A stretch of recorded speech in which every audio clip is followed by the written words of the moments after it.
कहा जाता है जब 8 ग्रह एक स्थान पर होते हैं कुछ अप्रत्याशित हो जाता है। ये बात सच हो न हो, पर उन आठों की संगत से कक्षा या स्कूल में कोहराम तो मच ही जाता था। कौन थे वे आठों? कैसी थी उनकी योजनाएं? क्या था उनके असंतोष का कारण?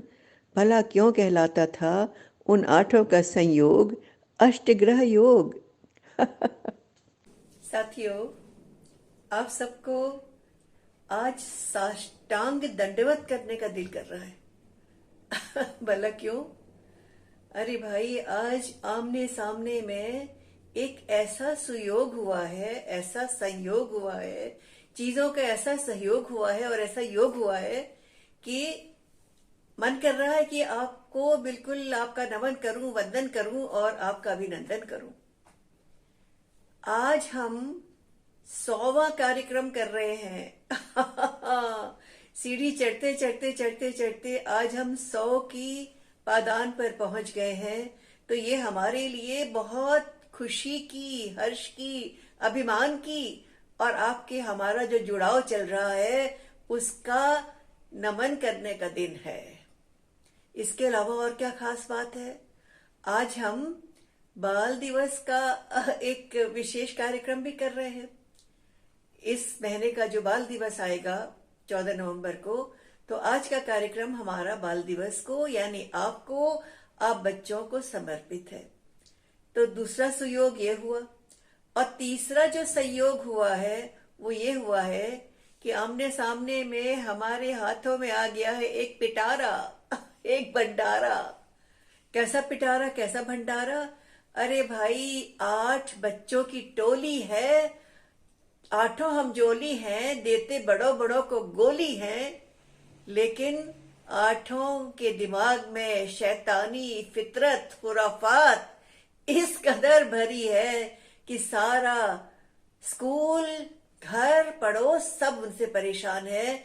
और यहाँ तक कि संयोग जानिए कि उनको सबको सबने नाम दे दिया है अष्टग्रह योग का, कि ये आठों मिलते हैं तो अष्टग्रह योग हो जाता है। तो आज का देखिए अजीब सा संयोग कि आपका हमारा सहयोग, सीढ़ी चलते चलते 100 सीढ़ी तक पहुंचने का योग, बाल दिवस का हमारा आपका मिलन और अष्टग्रह योग की कहानी।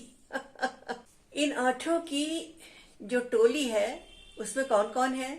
पहला तो है उसमें भाई अपना एक नाटककार अशोक, पेटू बंटी और प्रकाश जो चुनौती वाले काम करना पसंद करता है, गणित के पीछे पागल रहता है, और विशु अपने आप को नन्हे वैज्ञानिक से कम नहीं समझता, अनु एक बहुत ही बेहतरीन कलाकार जो अपने आप को कला में बिल्कुल पारखी मानती हैं, और प्रिया नृत्य की नृत्यांगना है, और सोनिका विज्ञान के मॉडल बनाने में बहुत चतुर है और वे उड़ान भरने के लिए उनका बड़ा शौक है।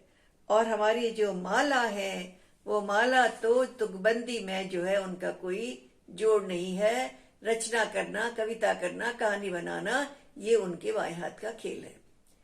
ये सारे बच्चे बुद्धिमानों में बुद्धिमानों से भी बढ़कर हैं, लेकिन स्कूल की बंदिशों से ऊब जाते हैं, इसलिए नई नई खुराफातें करके सबको जो है अपनी ओर आकर्षित भी करते हैं और स्कूल की बदी बधाई पद्धति से सबका मन उचाट हो रहा है ये आभास कराने की कोशिश भी करते हैं। इनकी शैतानियां अजीब सी होती हैं। हाँ, अरे एक दिन क्या हुआ, अपना पेटू बंटी है, उसको बहुत जोरों की भूख लग गई। खाना अभी खाने का घंटा होने में भी 1 घंटे की देर थी। अब उसने अपने साथियों से कहा भूख लगी भूख लगी भूख लगी। बस योजना बन गई। शिक्षिका जो है अपने ब्लैक बोर्ड पे कुछ लिखने को मुड़ी थी कि बंटी कमरे से बाहर हो गए और चौकीदार के पास पहुंच गए। चौकीदार भैया जो थे, चौकीदार भैया का मूछ उनकी बहुत खासियत थी और मूछ उनकी कमजोरी भी थी। तो बंटी ने कहा चौकीदार चाचा आपकी मूछें तो कमाल की हैं, मैं भी बड़ा होकर ऐसी ही मूछें बनवाऊंगा, ऐसी मूछें बढ़ाऊंगा। आप बताइए ना मुझे इन मूछों का क्या गुर है, आपने क्या किया, बचपन से किस प्रकार की आपने तैयारी की कि आपकी मूछें इतनी अच्छी बन गई। और चौकीदार तो उसकी कमजोरी थी मूछें, उसने आके उसको बिठाया बंटी को अपने सामने और अपनी मूंछों के किस्से हाँकने शुरू कर दिए। इस बीच में अनु और अशोक जो है भाग कर गए, घंटा उठाया और टन टन टन टन टन टन टन टन घंटा बजा दिया। सारे स्कूल में हड़बड़ मच गई। घंटा था नहीं खाने का और बज गई घंटी खाने वाली। और उसके बाद सारे बच्चे कक्षा छोड़ के चिल्लाते हुए, शोर मचाते हुए अपने अपने टिफिन के डिब्बे उठा के खाने को भाग लिए। प्रिंसिपल ने देखा उनकी घड़ी में भी खाने की घंटी का टाइम हो रहा था। स्कूल की बाकी घड़ियों का भी टाइम बदला हुआ था।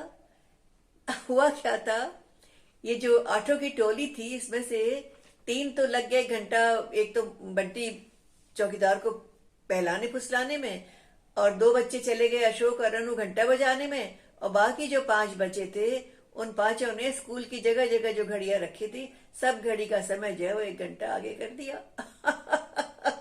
सब चक्कर में पड़ गए। और होता क्या, कुछ नहीं हो सकता था क्योंकि बच्चे तो खाना खाने लगे थे और ये 8 अपने सर से सर भिड़ाकर और अपने पराठों के साथ अचार को लपेटते हुए और अपनी अपनी मुस्कुराहट को समेटते हुए खाना खाने में जुट गए थे। पेट भरना शुरू हो गया था। कभी ऐसा होता कि परीक्षा देने का मन न होता इन बच्चों का और परीक्षा की तैयारी भी नहीं हुई होती, तो क्या होता, इनमें से जो नाटककार बच्चा है वो कौन था, अशोक, वो बदली हुई आवाज में अपने घर से शाम को फोन कर देता। और उसके 2-4 साथी जो कलाकार साथी थे उसमें कौन कौन था, अनु और प्रिया, ये लोग भी अपनी अपनी आवाज बदल कर अपने फोन से अलग अलग मोहल्ले में अलग अलग जगहों पर अलग अलग बच्चों के माता पिता को सूचना देते, बड़ी सधी हुई आवाज में। पता भी नहीं लगता कोई बच्चा है। और क्या कहते कि आपको अभी अभी सूचना दी जा रही है कि कल किसी बहुत ही जरूरी कारण से स्कूल बंद रहेगा और परीक्षा नहीं हो पाएगी। कृपया यह सूचना अपने आसपास के अन्य बच्चों को, उनके अभिभावकों को दे दें। और यह सूचना खबर जो है आपकी तरह पूरे स्कूल के बच्चों के इर्द गिर्द फैल जाती। अगले दिन परीक्षा का दिन, स्कूल में तैयारी चली हुई है और कोई बच्चा पहुंचा ही नहीं, परीक्षा रद्द हो जाती। अब ये शैतानियां जो थी वो इतनी दिमाग वाली थी कि बड़े बड़े शिक्षक, प्रिंसिपल सारे जो हैं वो चकरा कर रह जाते थे, लेकिन कहीं कोई जोड़ नहीं, कहीं कोई तोड़ नहीं। ऐसा नहीं कि स्कूल के शिक्षक, प्रधानाध्यापिका, प्रबंधक परेशान थे। अरे बच्चों के माता पिता भी बहुत परेशान थे, घर वाले परेशान थे। उनकी समझ में नहीं आता था कि इतने बुद्धिमान बच्चे, इनका मन भटका हुआ क्यों है, इनका मन कहीं अटका हुआ क्यों है, और क्या किया जाए, कैसे किया जाए, इनको सही राह पर कैसे लाया जाए। और एक बार फिर क्या हुआ कि माता पिता ने ही आपस में बातचीत की और उसके बाद स्कूल की जो प्रधान अध्यापिका है उनसे आकर मिले और उन्होंने कहा कि ये बच्चे बहुत ज़हीन बच्चे हैं, बुद्धिमान बच्चे हैं और इतनी खुराफातें, इतनी फितरत इनके अंदर भरी होती है, दिमाग का काम करते हैं, दिमाग को पढ़ाई में न लगाकर अलग दिशा में क्यों लगा रहे हैं। आप नहीं सोचती कि क्या हमको बच्चों के साथ मिलकर बात करनी चाहिए, उन बच्चों को अपने मित्र की तरह समझाना चाहिए। जो प्रिंसिपल महोदय थी उनकी समझ में बात आ गई और एक मीटिंग का दिन तय कर दिया गया और बच्चों को कहा गया कि स्कूल के बाद 8 बच्चे, उनके माता पिता और स्कूल के कुछ व्यक्ति, कोई टीचर, कोई एक शिक्षिका जो बहुत हमदर्द शिक्षिका थी और बच्चों के साथ काफी प्यार रखती थी, वो शिक्षिका, एक कोई जो पीटी वाले टीचर थे वो, एक लाइब्रेरी प्रबंधक थे वो, और इसके अलावा सारे माता पिता इकट्ठा हो गए। उन लोगों ने एक लंबी सी सूची बना ली और सब बच्चों को उस सूची के अनुसार प्रश्न करना शुरू कर दिया एक के बाद एक, और बच्चों से पूछा कि बच्चों, हम आपकी समस्या समझना चाहते हैं, आपके अंदर क्या चल रहा है हम जानना चाहते हैं, आप पढ़ाई से मन क्यों उचाट है आपका, ये हम समझना चाहते हैं। तो आप क्या परीक्षा से घबराते हैं, आप किताबों से घबराते हैं, पढ़ाई से घबराते हैं, क्या आपको हम स्कूल का ऐसा वातावरण नहीं दे पा रहे जिसमें आपका मन लगता है, आपकी क्या चिंता है, क्या परेशानी है, क्या आप अपना इतने बुद्धिमान होकर भी अपना मन पढ़ने में क्यों नहीं लगा रहे हैं। जब बड़े धीरज से और प्यार से बच्चों को समझाया गया, बच्चे भी खुल गए और उनके मन का जो एक अवरोध था, उनके मन की जो बाधा थी और उनके मन में जो शंका थी वो खत्म हुई और उन्होंने भी खुलकर अपनी बात करनी शुरू कर दी। बारी बारी से सब बच्चे अपनी बात कहने लगे। अशोक ने कहा कि पढ़ना हमें अच्छा लगता है, बहुत अच्छा लगता है, लेकिन जो पढ़ाई का तरीका है ना वो बड़ा उबाऊ और नीरस है, उसमें हमें बिल्कुल मजा नहीं आता। तो विशु ने कहा कि मैं चाहता हूं कि जो प्रयोग किए जाते हैं उनको मैं खुद करूं, खुद करके उनकी सच्चाई को जांचूं, लेकिन इस प्रकार का कोई मौका ही नहीं मिलता, हमें प्रयोग करने के मौके नहीं मिलते, खुद करने की कोई छूट ही नहीं है। उसके बाद जो अपना अनु थी, उसने कहा कि मुझे भी अपने मन के काम करने अच्छे लगते हैं, स्कूल की पढ़ाई के बीच में कहीं तो कुछ छूट हो जहां हम अपने मन के काम कर सकें। चित्र बनाना, तरह तरह की सजावट करना और इस तरह की सारी जितनी कलाकारी के काम में मुझे बहुत पसंद है, लेकिन उसका हमारी शिक्षा में कहीं पर कोई उपयोग ही नहीं दिखाई पड़ता। फिर बंटी ने कहा कि खाने के भी तो बीच में कुछ जगह होनी चाहिए। पढ़ते पढ़ते हम ऊब जाते हैं, कहीं कुछ खाने के तरीके कोई बताए, कोई नए नए स्वाद की बातें बताए तो कुछ थोड़ा जायका बदल जाए, मजा भी आए। और प्रिया ने कहा कि उसे उड़ना पसंद है, उसे आसमान की सैर करना पसंद है, मॉडल बनाना पसंद है, लेकिन यहाँ तो इस प्रकार का कोई काम ही नहीं है, इस प्रकार की कोई व्यवस्था नहीं है। हम उसी रटी रटाई शिक्षा में अपने उत्तर देते हैं और उत्तर से जरा भी इधर उधर होते हैं तो हमें नंबर नहीं मिलते हैं। इसके अलावा और किसने क्या कहा? जो अपनी माला है उसने कहा मुझे तो तुकबंदी करना अच्छा लगता है, कहानियां बनाना अच्छा लगता है, रचना करना अच्छा लगता है। यहाँ तो अपने मन की उड़ान भरने की जरा भी छूट नहीं है, कल्पना करने का कोई दूर दूर तक कोई उसका आसरा नहीं मिलता कि हम कल्पना करके अपनी बात को नए तरीके से प्रस्तुत कर सकें। तो सारे बच्चे जो थे उनकी बात जब सबने सुनी और प्रिंसिपल महोदय ने भी सुनी तो उन्हें लगा हाँ, बच्चों की बात में दम तो है, कोई चीज तो है कि जिसकी वजह से बच्चे इस पढ़ाई से परेशान हो गए हैं, रटी रटाई शिक्षा पद्धति, और जिसमें कहीं कुछ करने का कहीं कोई जगह नहीं है, कुछ नई सोच की जगह नहीं है, कुछ प्रयोग करने की जगह नहीं है, अपनापन दिखाने की, अपनी कल्पना को साकार करने की जगह नहीं है। कुछ तो करना चाहिए। तो नन्ही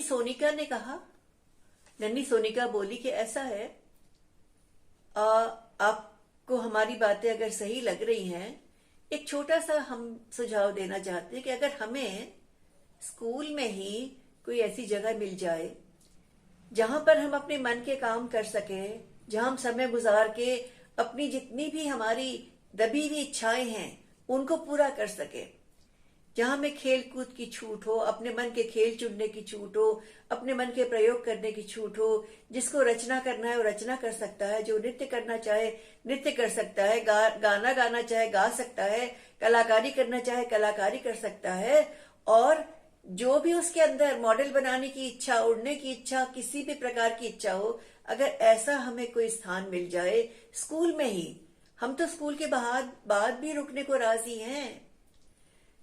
प्रिंसिपल महोदय की आंखों में चमक आ गई। उन्होंने कहा रे, तुम तो अपना बच्चों का कोना अपने आप बना लो ना। तुम अगर स्कूल के बाहर रुककर अपना कोना बना सकते हो जो बच्चों का कोना कहलाएगा, तो हमें क्या आपत्ति है? तुम जगह नियत करो, स्थान नियत करो, जगह चुन लो, हम उस जगह की व्यवस्था कर लेंगे। और ये सुनते ही सारे अभिभावक गण, सब बच्चों के माता पिता खुश होकर ताली बजाने लगे। सब खुश हो गए, सबने कहा वाह, अब इतनी हो गई बात तो आगे की बात हम करते हैं तय। हम अभिभावक, हम माता पिता, हम शिक्षकों का जो समय पर आते रहेंगे थोड़ी थोड़ी देर के लिए कला के शिक्षक, विज्ञान के शिक्षक, नृत्य संगीत के शिक्षक, मॉडल बनाने के लिए कोई शिक्षक, खेल के लिए शिक्षक, हम उनकी व्यवस्था हम करेंगे। तो उन्हीं जो माता पिता थे उन्हीं में से किसी ने कहा, अशोक के पिता ने कहा मैं तो बहुत अच्छा खिलाड़ी रहा हूं अपने समय में, खेल की तो व्यवस्था आप छोड़ दीजिए, स्कूल के जो जितने भी आपका सामान है वो सब सामान आप दे दीजिए खेल कूद का, और बच्चों को सिखाने का काम मैं कर दूंगा। और अनु की माँ ने कहा कंप्यूटर मेरे ऑफिस में बहुत सारे पुराने कंप्यूटर हैं जो व्यर्थ हैं। मैं कंप्यूटर की व्यवस्था भी कर दूंगी और कभी कभी आकर जब समय मिलेगा बच्चों को सिखाकर और अपना कोई रिप्रेजेंटेटिव, अपना कोई व्यक्ति भेज दूंगी जो बच्चों की शिक्षा, कंप्यूटर की केवल शिक्षा नहीं, कंप्यूटर के साथ जो प्रयोग कर सकते हैं उसके लिए कोई तैयारी करा दे। ये सुनते ही प्रिया की माँ बोल पड़ी। उन्होंने कहा, वाद्य यंत्र तो स्कूल में होंगे, गाने की कक्षा मैं ले लूंगी। माला की माँ ने कहा, नृत्य की कक्षा मैं ले लूंगी। सारी कक्षाओं की कुछ कुछ तैयारी भी हो गई और इसके अलावा जो विद्यालय के जो पुस्तकालय के अध्यक्ष थे वो खुद आ गए आगे। उन्होंने कहा, ऐसा है कि मैं भी स्कूल के बाहर रुकने को राजी हूँ, स्कूल के बाद रुक सकता हूँ। और जो हमारा बच्चों का कोना है ना, जो हमारे नन्हे बच्चों के मन के काम का जो बच्चों का कोना बनेगा वो पुस्तकालय में बना दीजिए। वहीं पर मैं बच्चों की रचनात्मक गतिविधि भी ले लूंगा, तुकबंदी कराना, रचनाएं कराना, कहानी पढ़ना, कहानियों पर विचार करना, इस सब चीजों की चर्चा हम कर लेंगे। अरे ये भी हो गया। और उसके अलावा जो विज्ञान के शिक्षक थे वो कैसे कम रहते। उन्होंने कहा कि प्रयोग करने की व्यवस्था मैं भी कर सकता हूँ, मुझे अलग समय मिलेगा, अलग व्यवस्था होगी तो मुझे तो और मजा आएगा बच्चों के साथ जुड़ने में, उनके साथ प्रयोग करने में। अब इस फिर क्या था, सारी तैयारी भी हो गई, सारी व्यवस्था भी हो गई और कहीं कुछ चिंता की बात ही नहीं, न पैसों की चिंता हुई, न व्यवस्था की चिंता हुई, न सामान की, न साज सज्जा की, किसी चीज की चिंता नहीं हुई। बच्चों के साथ बात करके पूरी समस्या का ऐसा हल निकला कि उसका जो परिणाम निकला, नतीजा निकला, वो बिल्कुल अनोखा था। सारे बच्चे स्कूल के बाद रुककर स्कूलों में उनको सूचना दे दी गई कि स्कूल के बाद आपका बच्चों का कोना जो है वहां पर आकर आप अपने मन की गतिविधि कर सकते हैं। और क्या गतिविधि करेंगे, तो बंटी जो है पेटू से कहा, मेरी मम्मी खाना बनाती है। उन्होंने कुछ नहीं कहा लेकिन बड़ी अच्छी अच्छी चीजें बनाती है, उन्हें भी हम बुलाएंगे। वो भी अगर हमारी पूरी टीम तैयार हो तो वो तरह तरह के पकवान और तरह तरह के व्यंजन, तरह तरह के पौष्टिक खाने बनाकर हमें सिखा सकती हैं और हमें खाने का भी मजा आ जाएगा। पेटू की बात सुनकर सब हंस पड़े और सारी व्यवस्था को हाँ की मुहर, हामी भर दी गई, हाँ की मुहर लग गई। बस फिर क्या था, चुटकियों में सारी व्यवस्था हो गई। खाने पीने की जिम्मेदारी बंटी की मम्मी ने ले ली, नृत्य की जिम्मेदारी प्रिया की माँ ने ले ली और किसी ने खेल की जिम्मेदारी ले ली, विज्ञान के टीचर ने प्रयोग कराने की जिम्मेदारी ले ली और उसके अलावा जो अपने पुस्तकालय अध्यक्ष थे उन्होंने रचनात्मक गतिविधियों की जिम्मेदारी ले ली। और एक ऐसा अनोखा सा एक कोना तैयार हो गया जहां सारे बच्चे उत्साह से भाग लेने लगे, पूरे स्कूल के, पूरे विद्यालय के। और वो चहकता हुआ सा कोना गतिविधियों से बिल्कुल भर गया और सब खुश थे। बच्चे इतने खुश थे, इस सबके सहयोग से इतना अच्छा काम हो रहा था कि वो मनोयोग से पढ़ने भी लगे। तो आपने देखा कि अष्टग्रह योग के सहयोग से एक ऐसा वातावरण बना कि जिसमें सब मनोयोग से अपने काम करने लगे और सारे के सारे कर्मयोगी हो गए, कर्म करके योगी होने वाले योगी। और तब उसके बाद पता है क्या हुआ, एक योगा के शिक्षक को जब ये मालूम पड़ा, वो विद्यालय से नहीं थे लेकिन उन्होंने कहा कि देखिए, प्रिंसिपल के पास आकर कहा, देखिए अगर इन्हें थोड़ी बहुत योग का ज्ञान भी दे दिया जाए तो ये बच्चे जो है कमाल कर देंगे, क्योंकि योग से जब मन शरीर का मिलन होता है और हमारी जितनी भी चेतना है वो जागृत हो जाती है तो मस्तिष्क जो है, दिमाग जो है और ज्यादा उपजाऊ हो जाता है, पढ़ने में और मजा आता है। तो देखिए, सबके संयोग से योग शिक्षक भी आ गए और सब मनोयोग से काम करने लगे। तो इसी बात पर जो आज हम अपना 100वां दिन मना रहे हैं और हम बाल दिवस मना रहे हैं, तो एक मनोयोग से एक योग की रचना भी आपके सामने रखती हूँ।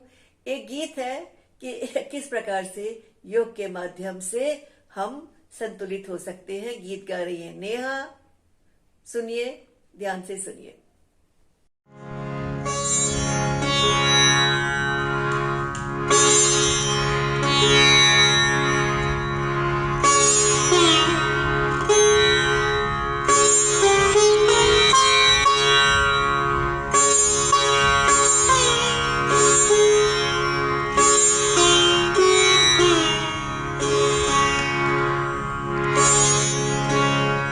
मन से तन जब मिल जाते हैं, मन से तन जब मिल जाते हैं, योग भाव द्युति जुड़ जाते हैं, योग भाव द्युति जुड़ जाते हैं। समत्वम योग उच्यते, समत्वम योग उच्यते, समत्वम योग उच्यते, समत्वम योग उच्यते, समत्वम योग उच्यते, समत्वम योग उच्यते।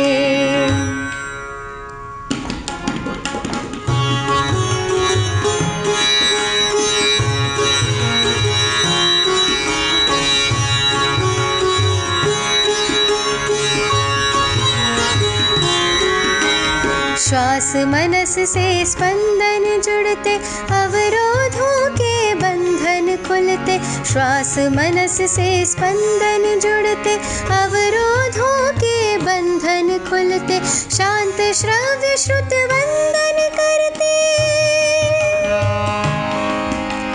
शांत श्रव्य श्रुत वंदन करते, आत्मदीप्ति से भाव हुलसते, तन्मय मन अति खिल जाते हैं, तन्मय मन अति खिल जाते हैं, योग भाव द्युति जुड़ जाते हैं, योग भाव द्युति जुड़ जाते हैं। समत्वम योग उच्यते, समत्वम योग उच्यते, समत्वम योग उच्यते, समत्वम योग उच्यते, समत्वम योग उच्यते, समत्वम योग उच्यते।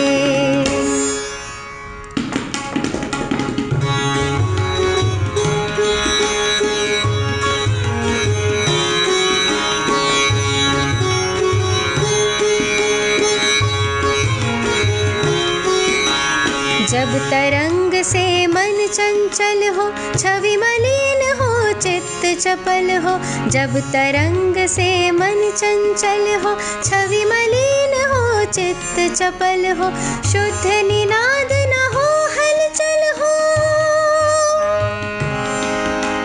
शुद्ध निनाद न हो, हलचल हो, भ्रमित हृदय हो, भय विकल हो, मन के साधक बन जाते हैं, मन के साधक बन जाते हैं, योग भाव द्युति जुड़ जाते हैं, योग भाव द्युति जुड़ जाते हैं। समत्वम योग उच्यते, समत्वम योग उच्यते, समत्वम योग उच्यते, समत्वम योग उच्यते, समत्वम योग उच्यते, समत्वम योग उच्यते, समत्वम योग उच्यते, समत्वम योग उच्यते,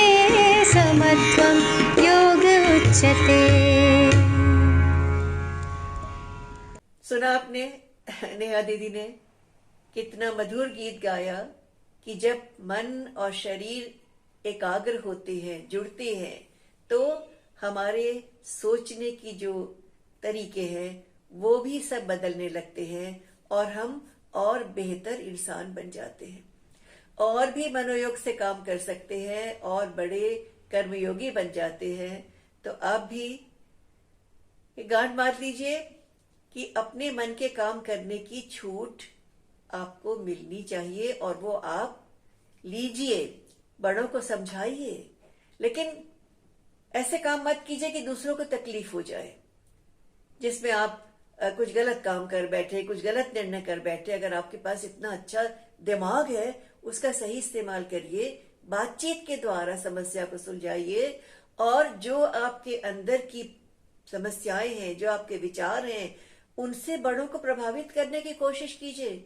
बड़े समझ जाएंगे, जी हाँ, वो आपका भला ही चाहते हैं, वो आपको बेहतर इंसान बनाना चाहते हैं, आपको एक ऐसा व्यक्ति बनाना चाहते हैं जो आगे चलकर एक जिम्मेदार नागरिक बन सके। तो बातें कीजिए, अपने मन के काम कीजिए, सहयोग से काम लीजिए, और योग के साथ जुड़कर, सहयोग के साथ काम कर कर, आपसी तालमेल से, आपसी मिलन से आप बहुत बेहतर इंसान बने। इसी अभिलाषा के साथ बाल दिवस की बधाई और 100 प्रोग्राम पूरे होने के आपको बहुत बहुत बहुत बहुत बहुत बहुत आपके साथ अपनी खुशियां साझा करती हूँ। नमस्कार।